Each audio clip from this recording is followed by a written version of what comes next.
E agora você acompanha pela Rádio Rio de Janeiro o programa Estudo das Obras de André Luiz.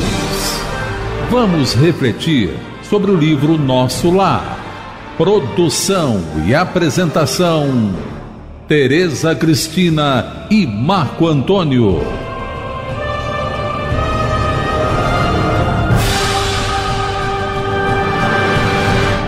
Amigos ouvintes da emissora da Fraternidade, Rádio Rio de Janeiro, novamente aqui estamos para podermos dar continuidade ao estudo da vida no mundo espiritual através da obra Nosso Lar.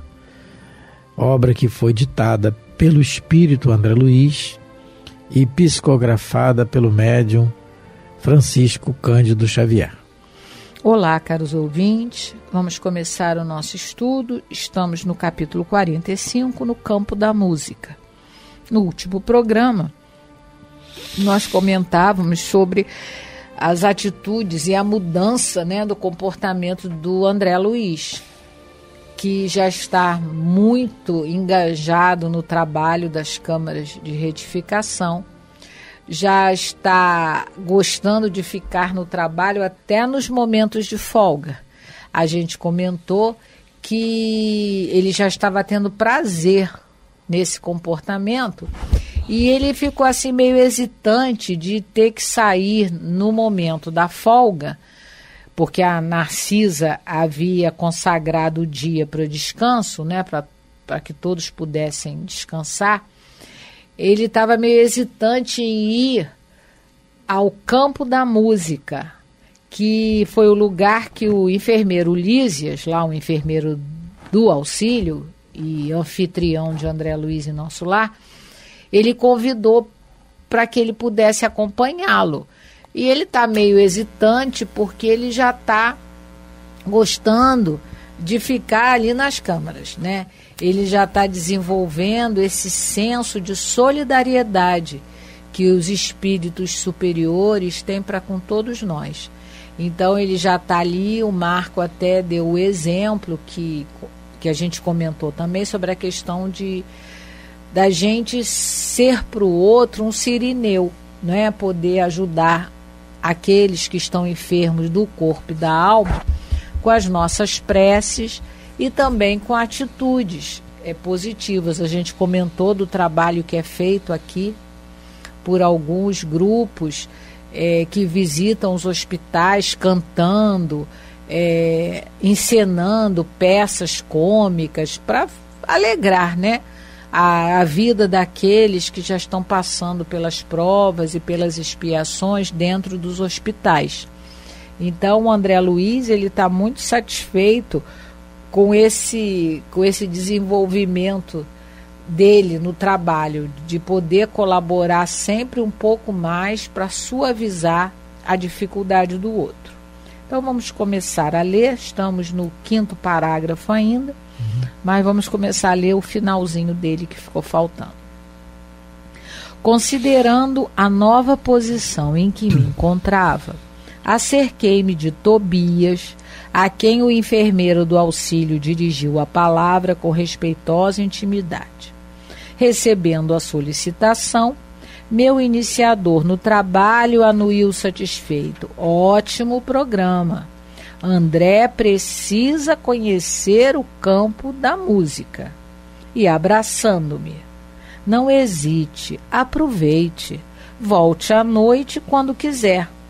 Todos os nossos serviços estão convenientemente atendidos. Então, foi por isso que a Narcisa deu o dia de folga para alguns trabalhadores, porque estava tudo a contento lá nas câmaras de retificação.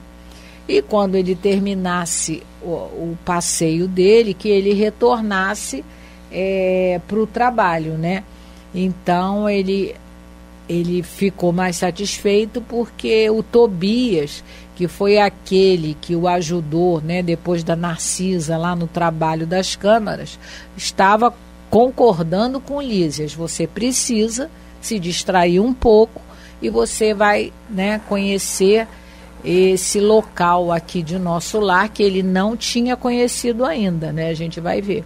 o campo da música, lógico. E pelo título a gente já vai ver que o que ele vai escutar lá é música. E o detalhe, né, que ela fala, todos os nossos serviços estão atendidos convenientemente. Sim. Quer dizer, está tudo em ordem. Isso. Não tem problema nenhum. Né? Isso. E aí, continuando, parágrafo 9.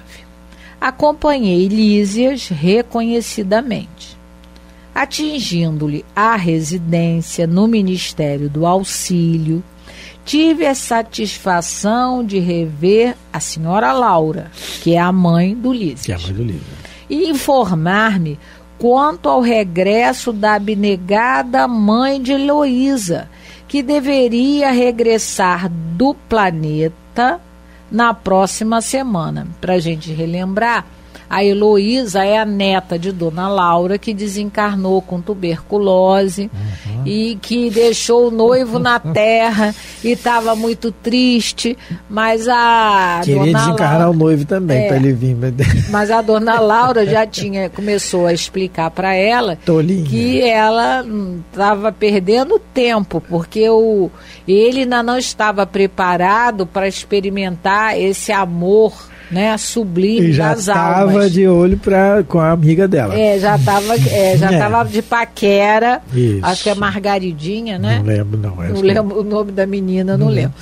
Estava de paquera com a moça e ela chora muito. Bom, então a Heloísa, diferente do André Luiz, após a desencarnação não ficou no umbral e nem precisou ficar em enfermaria. A própria Dona Laura se incumbiu de cuidar dela em casa. E agora a Dona Laura está esperando a mãe dela, que é a sua filha. Porque lá, para a gente relembrar, a Dona Laura, ela tem com ela 3 filhos. É o Lísias, a Yolanda e a Judite. São os 3 filhos que estão com ela, que já desencarnaram. E agora vai chegar, e tem a neta, que veio antes da mãe. Agora vai chegar outra filha, que, se eu não me engano, é Tereza o nome dela. É minha xará. A Tereza vai chegar em nosso lar e ela tá, não é? Ela tá comentando, ela comentou com ele, né, com o André Luiz, nessa hora que ele foi lá com Lísias, que a mãe da Heloísa, que é a Tereza, está chegando. A casa estava repleta de contentamento. Isso é muito interessante. Havia mais beleza no interior doméstico e novas disposição no jardim. Então, o André Luiz repara que a casa está em festa.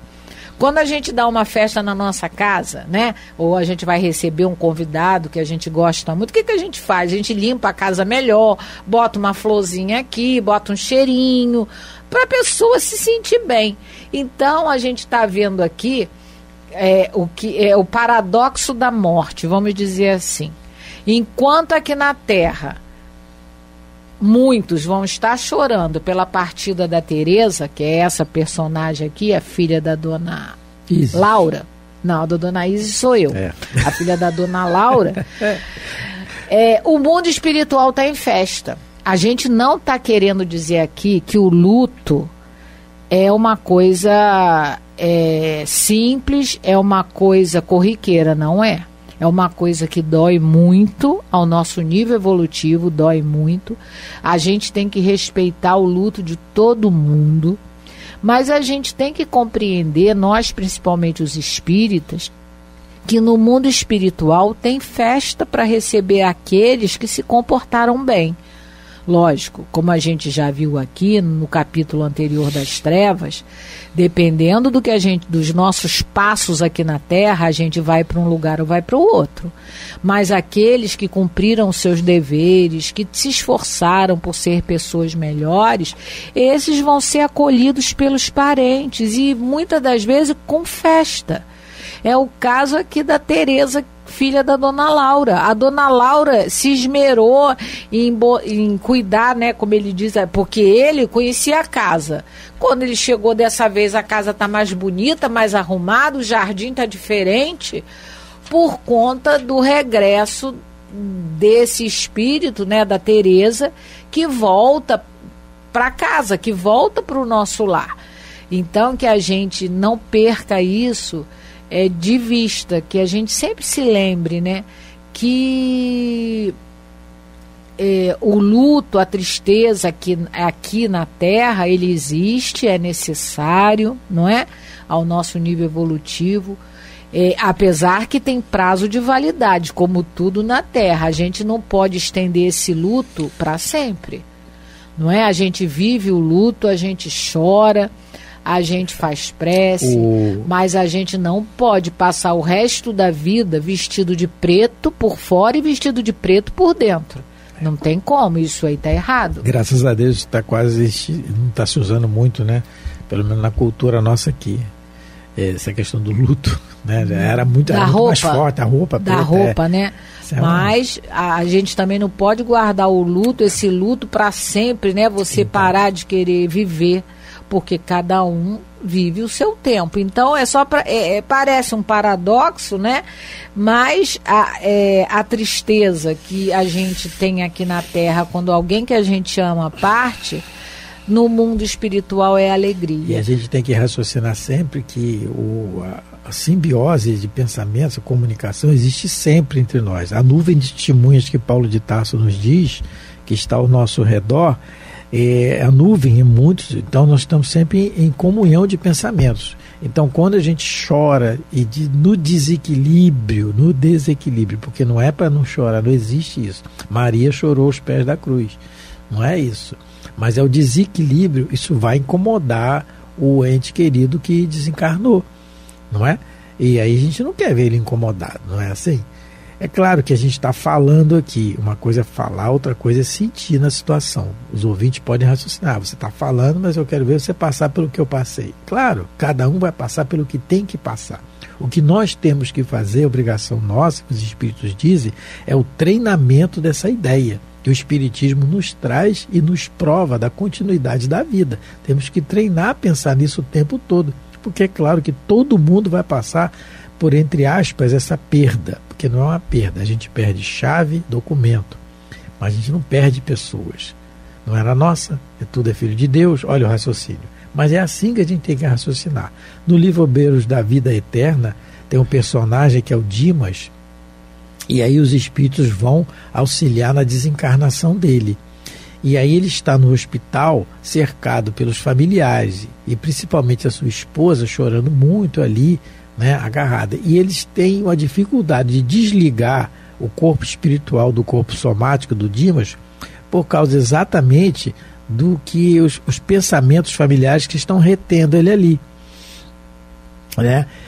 E isso é natural, todo mundo, todos nós vamos ter passando por essa situação do ente querido hospitalizado, no CTI ou em coma, o que seja, a gente vai querer que ele melhore. Isso é a lei da vida, a lei de conservação, isso tem que ser assim mesmo, não é? Mas aí eles têm dificuldade, o que eles fazem? Eles dão um passe nele, ele se reequilibra, o médico vem, ele começa a respirar normalmente, alguma coisa assim, e aí a esposa e todo vão descansar um pouco. Quando eles saem, eles desligam ele. Quando eles estão desligando, já sem a presença dos familiares, aí vem a frase dos espíritos falando assim: atingimos o coma com sucesso.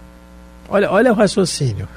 Quem está do lado de cá está chorando, aí todo mundo volta, porque eles estão desligando, ele entra em coma, o batimento cardíaco fica alterado, o médico é chamado novamente, aquela confusão toda, eles estão desligando. Então, quando ele fala aqui, quando o André Luiz fala, vai regressar na próxima semana, nós estamos... Olha primeiro o verbo que ela usa, vai regressar. Ninguém falou aqui que vai morrer. Está dizendo que vai regressar, vai voltar para cá. A casa estava repleta de contentamento. Nós temos aí nos nossos pensamentos agora vários entes queridos que a gente sabe que pelo comportamento que eles tiveram vão ter realmente uma recepção no mundo espiritual, tudo mais. Livro, isso está muito bem explicado e ilustrado no livro Voltei, do irmão Jacó, psicografado também por Chico Xavier. Excelente obra que a gente deve analisar, ler e analisar, porque é a desencarnação de um grande trabalhador espírita, que tinha um conhecimento, e um grande trabalhador no bem. e ele desencarna a dificuldade dele, porque tem as filhas, a família, mas a recepção que ele teve no plano espiritual foi muito boa. A equipe do Dr. Bezerra o auxiliou e tudo mais. A sua filha, que já tinha desencarnado, estava aguardando, com uma casa já e tudo mais. Então, é muito interessante essa obra. Voltei, a gente ver isso aí. E é sobre essa obra que eu quero abrir um parêntese aqui, sobre a questão do velório, porque a gente falou da questão do luto, né? Que todos nós precisamos viver aqui na Terra. A gente não pode fingir que não está acontecendo nada. Então, mas no livro Voltei, apesar de toda a recepção do apoio, né, que ele teve do irmão Andrade, que era o amigo espiritual dele, da Marta, que é a filha que desencarnou antes dele, de Dr. Bezerra, ele passou alguns momentos de dificuldade. Tanto que o título do capítulo, né, do livro Voltei, que vai narrar sobre isso, tem esse nome, dificuldade, que é o problema do velório. Por que a gente está abrindo parêntese? Porque é uma situação que todos nós devemos ter muito cuidado ao frequentar. Nesse capítulo, ele já foi tirado, né, rompido os laços que o prendiam ao corpo, e ele vai estar no velório do corpo dele, e ele vê alguns grupos que estão lá perto, e de um deles ele fala assim: um grupinho de conhecidos atraiu-me a atenção. Avancei para eles, mas fui constrangido a afastar-me decepcionado. Comentavam política, em agressiva atitude, mergulhavam a mente em disputas desnecessárias. E aí ele viu que perto desse grupo que estava, ao invés de rezar para ele, para ajudar, né, nessa nova etapa da vida dele, foram para o velório para falar de política. Era melhor ter ficado em casa. E aí ele vê uma coisa muito interessante, que tinham espíritos que estavam falando pela boca dos amigos. Além, né, espíritos ali influenciando. E aí ele sai e o Dr. Bezerra aconselha ele a sair, porque os dardos mentais que ele está recebendo vão fazer mal a ele. E ele fala então: encaminhamos-nos para outro ângulo da rua. Descobri uma nova agremiação de pessoas às quais me afeiçoara profundamente. Busquei-lhes a companhia, ansioso, seguido de perto pelos benfeitores, que é a Marta, que é o Andrade, que é Bezerra, Dr. Bezerra. Contudo, outra desilusão me aguardava. Falava-se em voz baixa sobre as despesas prováveis com o enterramento dos meus despojos. Emitia-se julgamento apressado, envolvendo-se-me o nome em impressões desarmoniosas e rudes. Olha, ele chegou perto de um grupo de pessoas que ele gostava, estavam falando mal dele. E aí ele recua, como ele coloca, recuei como já o fizera. Bezerra abraçou-me compreensivo e receitou paciência. E aí ele olha para um carro, que o carro tem uma claridade, né? O irmão Andrade fala para ele: olha, aqui temos um carro que eu acho que tem pessoas orando por você. E aí ele sente, né, a oração daquele grupo que estava realmente, que ele diz assim: alcancei o tal carro e rejubilei-me. Alguns companheiros ofertavam-me os recursos da prece santificante. Tamanho foi o meu contentamento que quase me ajoelhei feliz. Aquela rogativa que formulavam a Jesus em benefício da minha paz constituía uma dádiva celeste. Do pequeno conjunto emanavam energias confortadoras que me penetravam à maneira de chuva balsâmica. A oração influenciara-me docemente. Então, por que a gente abriu esse parênteses para falar do luto? Porque que todos nós, né, todos, sem exceções, já frequentamos e talvez venhamos a frequentar algum velório, né, de alguma pessoa. Que a gente pense, né, que tenha respeito pelo desencarnado, que se não é para isso, não vá. Porque essa coisa, tem que ir porque é uma prática social, né, de bom tom, não é de bom tom. Se não vai para lá para fazer oração sincera para Jesus, fique em casa. Porque os espíritos, eu não sei onde é que eles falam, que o velório de indigente, de mendigos, é mais fácil o trabalho, porque não tem ninguém ali perturbando. O raciocínio que a gente falou aqui do Obreiro da Vida Eterna, né? No caso da desencarnação do personagem, o Dimas. Então é isso, porque retém. Não é que, né, dá trabalho e tal. Então, o que a Tereza está colocando, a questão do velório... Voltei está colocando para a gente. A Tereza está do Voltei. A gente tem que ter o máximo de respeito. A gente que é espírita vai ser muito mais cobrado, porque sabe dos detalhes sobre isso, né? E pela dor de quem está ali enterrando o seu amor, né? O seu afeto. Se não é para fazer isso, fique em casa. Deixa para lá o social. Falando da questão do luto, né? É claro que a dor da perda de um ente querido, e principalmente de um filho, deve ser uma dor que eu não passei por isso nessa encarnação, mas deve ser uma dor que não deve ter igual, né? É claro, isso aí a gente não tem. Mas na nossa casa religiosa, nossa casa espírita, frequentam a reunião duas pessoas que frequentam, estudam, que passaram por isso recentemente, há pouco mais de um ano. Uma desencarnou o esposo e ela tem um filhinho, e o filhinho vai na evangelização, e a outra desencarnou um filhinho, bebê ainda, não é? E ela vai na evangelização, ela vai e leva o outro filho na evangelização e frequenta a reunião também de estudo. Então, são exemplos que eu olho quando a gente faz a reunião, a gente olha para elas, eu vejo exemplos assim, falei, puxa vida, quando chegar a minha hora eu tenho que lembrar delas, porque elas estão aqui, elas estão estudando, e elas choram, e elas têm saudade, porque o estudo, quando a gente faz o estudo, a nossa casa tem o estudo grupo, né? Todo mundo participa, todo mundo tem um volume na mão do livro que a gente está estudando. E aí a gente comenta e tal. E, variavelmente, a gente vai falar da morte, desencarnação, da vida no mundo espiritual. A gente vai falar, não tem como não falar da desencarnação de um ente querido. No Evangelho tem o capítulo, agora mesmo no capítulo 5, Bem-aventurados os aflitos do Evangelho, está lá, desencarnação de pessoas amadas, queridas. Não é? Então a gente vai falar, e aí vez por outras os olhos delas ficam rasos d'água, então assim, as lágrimas vêm, mas o que vai fazer? E elas vão sempre, então é um exemplo para a gente. Então, se elas conseguem, não são espíritos superiores, são espíritos sem tribulações, dificuldades, como quase todos nós, e elas conseguem. Se elas conseguem, a gente tem que conseguir também, que vai chegar a nossa hora. A gente tem que raciocinar nisso. A gente não está livre disso. Não está. Se Maria passou por isso, e nós? Não é? Quem somos nós para não passar? Espíritos devedores ainda, muito. Com esses séculos de sombra, como o Emmanuel diz, ainda junto conosco, de sombras de dívidas. Então, a gente tem que raciocinar nisso. Esse exemplo aqui, muito legal que ele está dizendo aqui, né?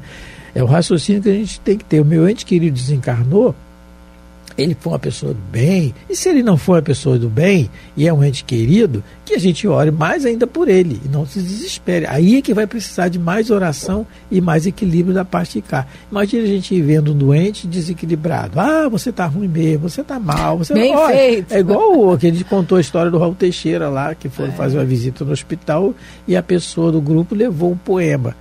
Na hora de ler, o poema era a morte no hospital. No leito do hospital. A morte no leito do hospital. A pessoa já está ruim. Você chega lá, você está ruim mesmo, hein? Olha, não, é a mesma coisa, porque a pessoa está desencarnada, né? Então é isso que a gente tem que ter, esse raciocínio que a gente tem que ter sempre, porque isso vai acontecer conosco, com certeza. Já aconteceu e vai continuar acontecendo. Natural, fenômeno natural, não é? Vai ter hora que a gente vai estar na posição do voltei. E a saudade é normal. O velório sermos nós o personagem principal. Exatamente, do velório. Porque a saudade, como os espíritos dizem, é a medida do amor. A saudade é o metro do amor. Né? Claro que eu vou ter saudade. Quem eu não gosto já está na hora, mas quem não é, estamos terminando, porque está na hora agora do programa terminar. Mais uma vez, muito obrigado pela atenção, pelo carinho, fiquem com Deus. Muita paz de Jesus a todos. A Rádio Rio de Janeiro apresentou o programa Estudo das Obras de André Luiz. Produção e apresentação, Tereza Cristina e Marco Antônio.